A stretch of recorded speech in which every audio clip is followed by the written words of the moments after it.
بسم اللہ الرحمن الرحیم۔ السلام علیکم۔ G.A.Saqi آپ سے مخاطب ہے۔ ناظرین آج 19 ستمبر 2021 کا دن ہے اور رات کے 8 بجنے والے ہیں۔ ناظرین آپ کو موسم کے حوالے سے اپڈیٹ کر دوں۔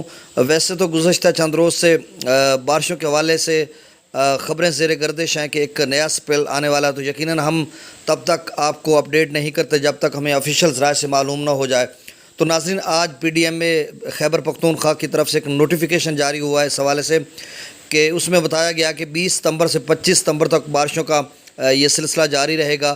تو اس میں جو درج علاقے تھے اس حوالے سے میں آپ کو اپڈیٹ کر دیتا ہوں کہ کوہستان، شانگلہ، مانسہرہ، ایبٹ آباد، ہری پور، مردان، چارسدہ، نوشہرہ، دیر، چترال، پشاور، کوہاٹ اور وزیرستان میں وقفہ سے بارش ہوگی۔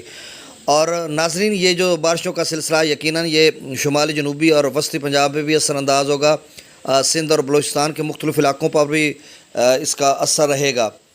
تو ناظرین یہ تو موسم کے حوالے سے اپڈیٹ تھی، اور جب PDM میں پنجاب یا NDM میں یا پاکستان میٹرولوجیکل ڈپارٹمنٹ کی طرف سے کوئی آفیشیل نوٹیفیکیشن جاری ہوگا یا خبر آئے گی تو انشاءاللہ آپ کو اس حوالے سے اپڈیٹ کریں گے۔ اور اگر دریاؤں کی بات کریں تو ناظرین تمام دریا اپنے اپنے ہیڈ ورکس اور براجوں پر معمول کے مطابق بہہ رہے ہیں، کہیں بھی کوئی سیلابی صورت حال نہیں، چونکہ ڈیمز لیول بھی اپنے جو بلند ترین لیول ہے اس سے نیچے آ رہے ہیں، کیونکہ وہاں سے نہروں کے لیے پانی نکالا جا رہا ہے، تو سب کچھ نارمل ہے۔